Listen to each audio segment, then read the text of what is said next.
I never thought a casual Sunday video call would be the moment my son cut me out of his life. But there I was, sitting at my kitchen table, holding my favorite teacup, like it might shatter from my grip as Daniel cleared his throat awkwardly on screen. "Mom," he said with that too bright smile, "you've got a minute." I smiled back, relieved. It had been weeks since we spoke properly.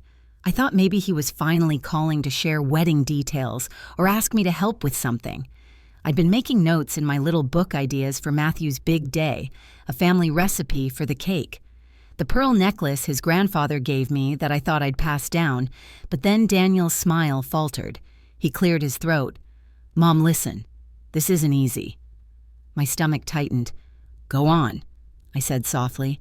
He rubbed his neck eyes, darting away from the camera. "The kids, Allison, well, they all think it might be better if you didn't come to the wedding." The words didn't make sense at first. My brain refused to connect them into a sentence. "You're saying—" My hand froze on my teacup. "I'm not invited to my own grandson's wedding." His lips pressed together. He nodded once quickly, like it would hurt less that way. "Mom, I'm sorry, it's not just me. Everyone insisted. The room seemed to tilt slightly. The air went heavy. My ears rang like I'd been slapped. 2 hours later, I was still sitting there, the tea stone cold in my cup. The video call replayed in my head like a bad recording. Daniel's awkward throat clearing his wife Allison's name. Everyone insisted. Everyone except me, apparently. By the time night fell, my chest felt like it was splitting open. I didn't cry. I didn't scream. I just sat there and thought about every school fee I'd ever paid for Matthew. Every time I'd stepped in when Daniel and Allison's business stumbled. And then my eyes landed on the old oak filing cabinet across the room. I got up slowly, my slippers silent against the hardwood floor. My fingers hovered over the drawer before pulling it open. There, it was a thick folder marked in neat block letters, Family Trust Fund, the trust they'd been living off for years without a second thought. My hands didn't shake this time. I pulled the folder out, laid it on the table, and flipped it open. "I'm so glad you're here. Stick with me until the end and drop a comment with the city you're watching from. I'd love to see how far my story travels. Mom, I know it sounds harsh, but Allison and Matthew, they're worried you'll make the day about you, that you'll get emotional." My chest tightened. "Emotional?" I asked. He sighed like he was the one burdened. "You do have a tendency to get worked up, Mom, and this day is about Matthew and Lauren. We just want it to be peaceful." His words hit harder than if he'd shouted. Peaceful. As if my presence was inherently disruptive. As if after years of holding this family together, I'd somehow become the problem. "Don't you think I'd want the day to be perfect for him, too?" I whispered. But he didn't answer that. I was still at the table, staring at the old folder labeled Family Trust Fund. The papers inside felt heavier than I remembered, as though they were lined with every sleepless night I'd spent worrying about Daniel's finances. I traced the signatures at the bottom of the documents, the same ones that gave me sole authority over every cent. They really didn't understand, did they? They didn't understand that Matthew's private school, his first car, even Allison's emergency renovations last spring. All of it came from here, from me. They'd built their lives on the foundation of my generosity. And now they thought I'd ruin a wedding by crying too loudly. That evening, I sat by the window watching the sky darken, clutching the folder like it was a lifeline. The house was painfully quiet, the kind of silence that settles into your bones. My phone buzzed again. This time, a text from Daniel. "Mom, I know this isn't easy. We'll still come see you after the honeymoon." Okay. It felt like a slap dressed up as kindness, as if banning me from the wedding was a small inconvenience they could patch over later with a polite visit. The next morning, the doorbell rang. It was Jean, my oldest friend. I hadn't realized I'd been standing in the kitchen for nearly an hour, staring at the kettle as steam spiraled into the air. I opened the door to see Jean holding a grocery bag and flashing her usual wry smile. "Thought you could use some company," she said. We sat at the table and I poured her tea with hands that didn't feel entirely steady. As the warmth seeped into the china cups, I told her everything. The video call, Daniel's words, Allison's smugness heard even through the background laughter. Jean's brow furrowed deeper with every sentence. "Margaret, That boy wouldn't even have this wedding if not for you. You bailed them out when they were drowning in debt 2 years ago. Remember?" Her words hit me like a stone. I did remember. Daniel had called one rainy night his voice. "Mom, we're about to lose the house." Allison's distraught. I wouldn't ask if it wasn't serious. I transferred $40,000 that same evening. No hesitation, no questions. That money had kept their roof intact, and not once had they mentioned paying it back. And now they were keeping me out of their celebrations as though I were the problem. Jean reached across the table and squeezed my hand. "You've given them everything, and they've taken it like it's their right." I wanted to argue, but I couldn't. Later, after Jean left, I decided to check my email. It had been days since I'd opened it. I couldn't face the stream of wedding updates from distant relatives. But tonight something compelled me. At the top of the inbox said a message from my lawyer. Subject requested fund transfers. Matthew's wedding. My stomach turned. I clicked it open and began reading. The email detailed a series of transactions Daniel and Allison had already arranged with my lawyer's office. They hadn't even told me. An additional $50,000 request for final wedding expenses, venue upgrades, premium catering, a live band. At the bottom of the email, my breath caught as I read the words, "Request signed on behalf of Margaret Davies, primary trustee." Signed on my behalf. I shot to my feet, the chair legs scraping against the floor. My first instinct was to grab my phone and call the lawyer to demand answers to stop this madness before they drained another cent. But I froze mid-step. No. A cold, steady calm settled over me. If they'd been bold enough to plan this much without telling me what else had they done, I wasn't going to storm in like a naive mother and let them twist my words into guilt. Not this time. If they wanted to see me as the villain, maybe it was time I played the part. The next morning, I walked into my lawyer's office. I sat across from Mr. Conway, watching him adjust his glasses as he skimmed the trust documents. "Margaret," he began carefully, "are you sure you want to do this, freezing the fund? It's a big step." I didn't flinch. I've never been more certain of anything in my life. He hesitated. "It'll mean any pending payments will bounce. That includes the caterers, the florists, the premium champagne." I interrupted, my voice steady. "Yes, I know that's the point. For years, I'd been the quiet benefactor, the safety net, the one they never thanked but always expected. Not anymore." Conway nodded slowly and began typing. "As of this moment, all withdrawals require your direct authorization. I'll also flag any requests made on your behalf for additional verification." "Good," I said, "and make sure they're notified if any transactions are attempted." Of course it was done. With a few strokes of his keyboard, the trust fund, the lifeline they had built their lives around, was locked tighter than a bank vault. I left the office feeling lighter than I had in weeks. The air outside was sharp and biting, but I didn't care. For the first time, I felt like I was standing on solid ground again. But as I crossed the street toward my car, my phone vibrated. A message from Daniel. "Mom, can you wire the last payment to the caterer today? We're counting on it." Counting on me. Those words again. I unlocked my phone with deliberate slowness and stared at the text. The arrogance, the entitlement, the sheer audacity to assume I'd hand over more money after banning me from their lives. A second text came through before I could respond. "It's urgent, Mom. They said they'll cancel if we don't pay by tonight. Don't make this harder than it needs to be." My lips curled into the faintest smile. They didn't know yet. They didn't know the trust was frozen, and they had no idea what was coming next. I stared at the screen after hitting send. Not approved. 2 words that would change everything. For a moment, the house felt unnaturally still. No creaking pipes, no hum from the refrigerator, just me sitting in the silence, gripping my teacup.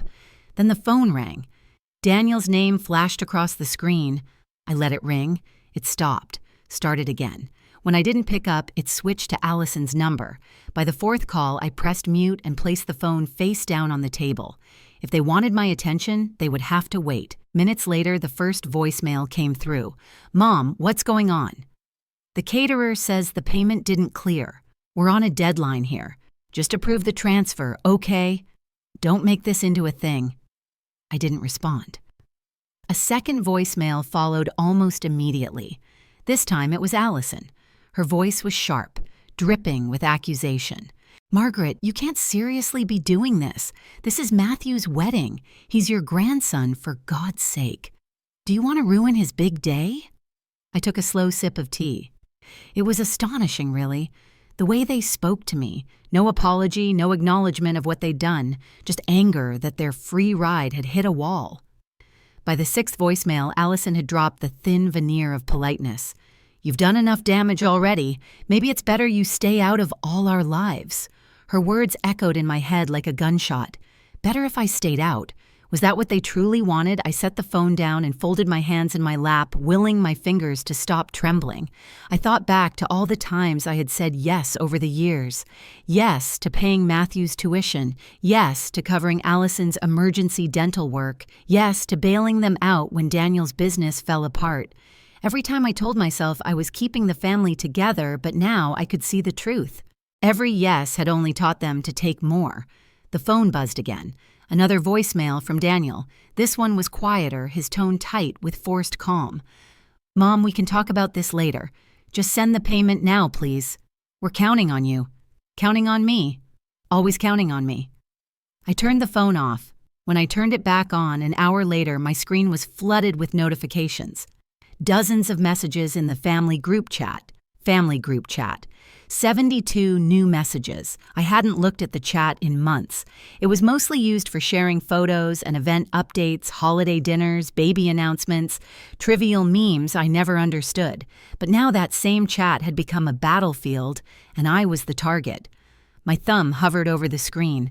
Part of me wanted to throw the phone in a drawer and lock it away, but I needed to see. The first message was from Allison. Of course it was Allison. "Margaret, this is ridiculous. You can't just refuse the payment. Do you even understand what you're doing?" The words felt like claws. She hadn't even tried to sound kind. No softening, no acknowledgement of what she and Daniel had done. The next few messages came in rapid succession. "This is Matthew's wedding. Stop making it about you. You've embarrassed Daniel enough. It's pathetic." Each line was sharper than the last. Then Daniel chimed in, trying and failing to sound calm. "Mom, we all need to take a breath.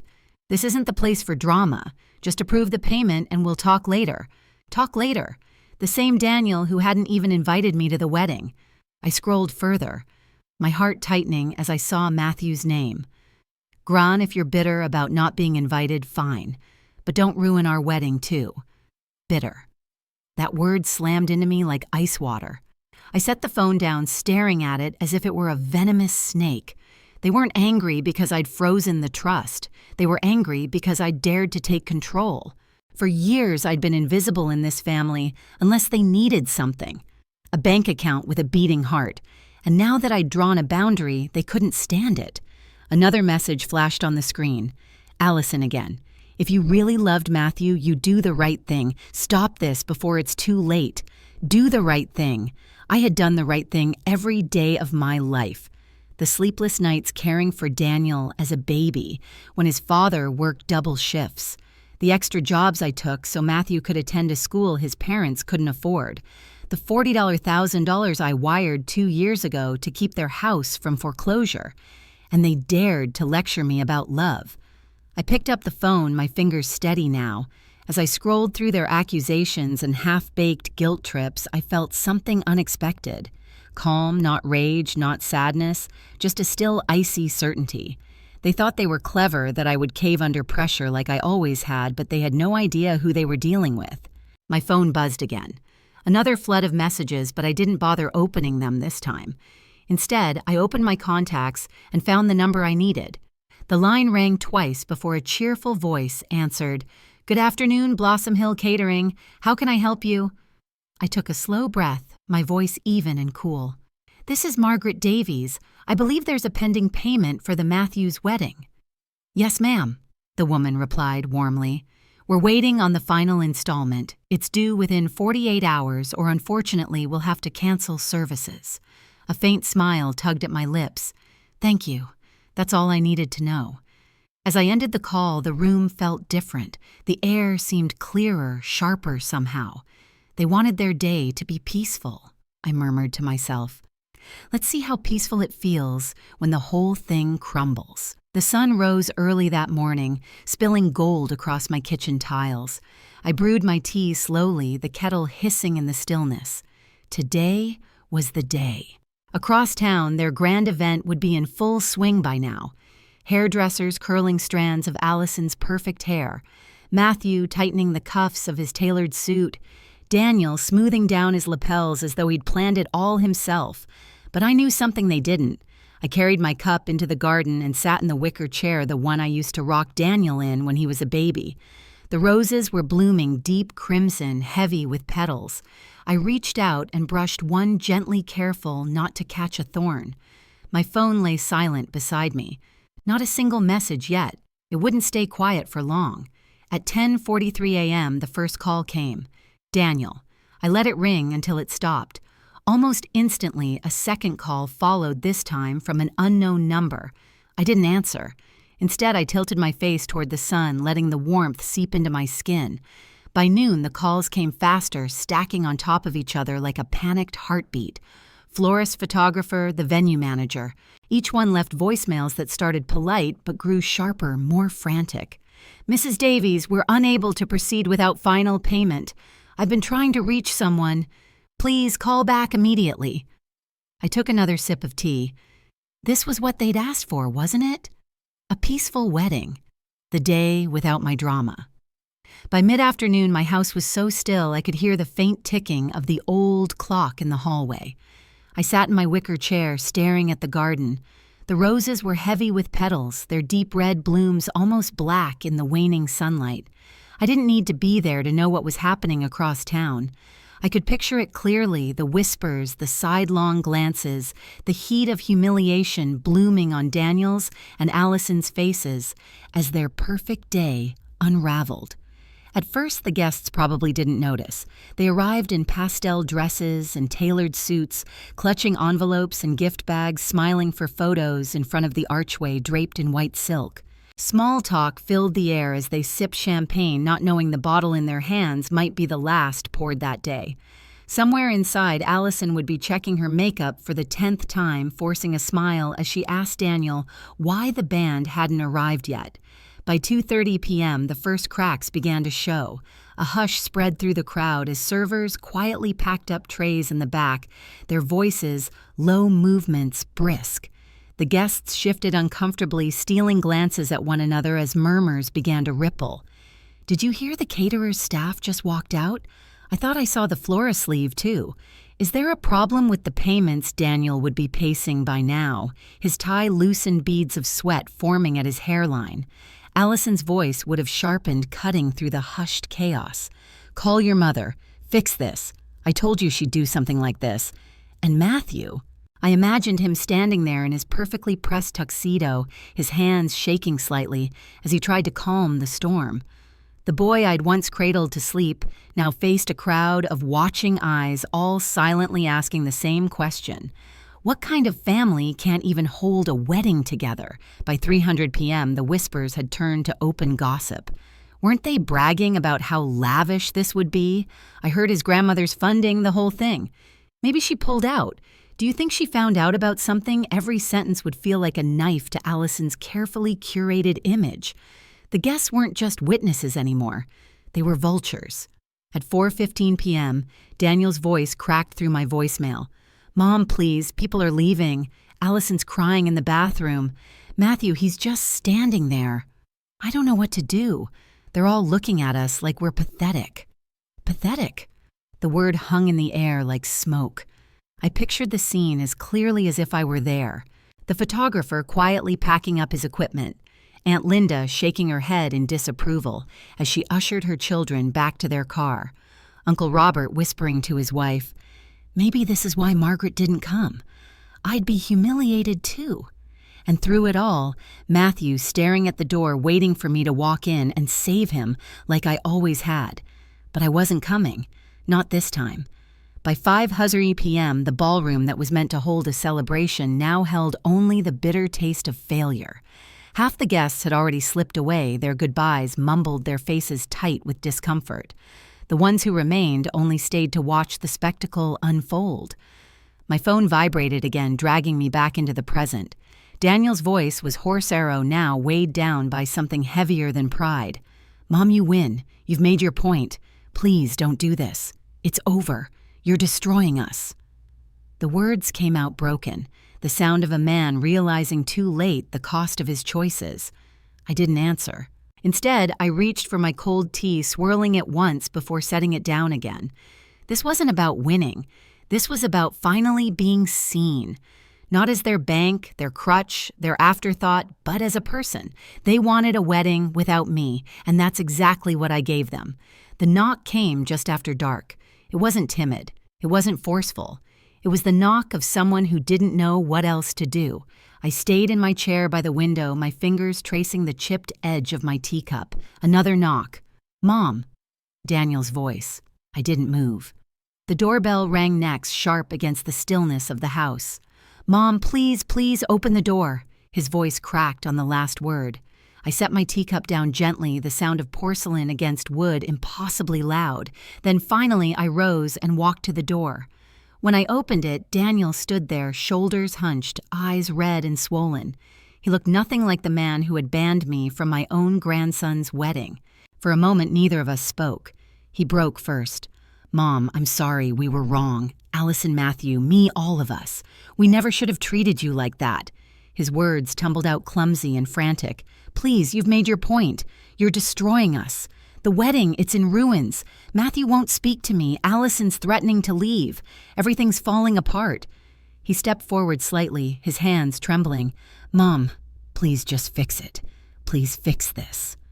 I didn't flinch. "Fix it," I said softly. His lips parted, but I didn't give him a chance to answer. "For decades, I fixed everything for you. Paid your debts, raised your son when you were too busy building a life with Allison to even call me back. Funded every convenience you ever wanted, and in return, you banned me from my grandson's wedding like I was some embarrassing obligation." He swallowed hard, his face crumpling. "Do you know what it felt like?" I continued my voice, even to sit at this very table and hear my only child say. Everyone insisted to realize my presence in this family was so small, so disposable. "You thought you could forge my name and take what was left of my generosity. Mom, don't," I said sharply. The words stopped him cold. Tears slid down his face as he sank to his knees on my doorstep. "I'm begging you. Please don't do this to us. We're family." I looked down at him. This man who once ran to me with scraped knees and tear-streaked cheeks, who now knelt here broken, but not from love or regret, from loss. My voice was low, steady, and colder than I ever thought I could sound. "You destroyed me the moment you banned me from my grandson's wedding." He looked up stricken. "And now you're surprised I destroyed you back." Daniel let out a sound somewhere between a sob and a gasp. "Mom, I didn't mean for it to go this far. Please, we'll make it right.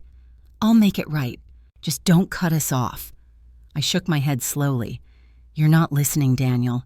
There is no us anymore. Not until you understand the difference between love and convenience." I stepped back and placed my hand on the door frame. "You should go home, Mom." "Go home," I repeated my tone. Final. His shoulders sagged as he wiped his face with shaking hands. Slowly, he rose to his feet and stumbled back down the steps. I closed the door gently behind me, not with anger, not with triumph, just with the quiet certainty of someone who had finally stopped begging to be loved. The next morning, I arrived at my lawyer's office just as the doors opened. The receptionist looked up, startled. "Mrs. Davies, we weren't expecting you." "I won't be long," I said. "I didn't need an appointment. What I came to do couldn't wait." Mr. Conway ushered me into his office, his expression wary. "I've reviewed the trust documents as you asked," he began cautiously. "Are you sure you want to make these changes? Once they're in place, they stay in place," I cut in. His eyes flicked to the papers on his desk. "All right. For decades, I'd kept the trust in place for Daniel's sake, thinking it would give him security, thinking it would hold the family together. But all it had done was teach him how to take without gratitude. I wasn't going to let him do the same to Matthew. Not if there was even a chance to stop the cycle. "I want Daniel removed as a trustee effective immediately," I said, my voice calm but unyielding. "Remove his access entirely. Freeze any pending requests. And Matthew, Mr. Conway asked carefully. I hesitated, not out of doubt, but to choose my words. Matthew stays, but no direct access. He can earn what's left if, and only if, he proves himself to be different from his parents. Conway nodded, scribbling notes. I'll draft the amendments right away. You'll need to sign before they take effect. I'll sign them now. Pen in hand, I signed with a steady grip. Each stroke felt like a lock clicking into place. By the time I left the office, the sun had climbed high above the city's skyline. It should have felt like freedom. Instead, there was only a quiet ache deep in my chest. Not regret, not guilt, just the heavy knowledge that something had ended. When I returned home, the air inside felt still, almost too still. I set my handbag on the table and sank into the armchair of the window. For years, I dreamed of Daniel coming to his senses, of Matthew bridging the gap between us. But dreams don't hold families together. Choices do, and they had all made theirs. The phone buzzed on the table beside me. Daniel's name flashed on the screen. I let it ring. Moments later, a text appeared. You've ruined us. I stared at the words for a long moment before typing my reply.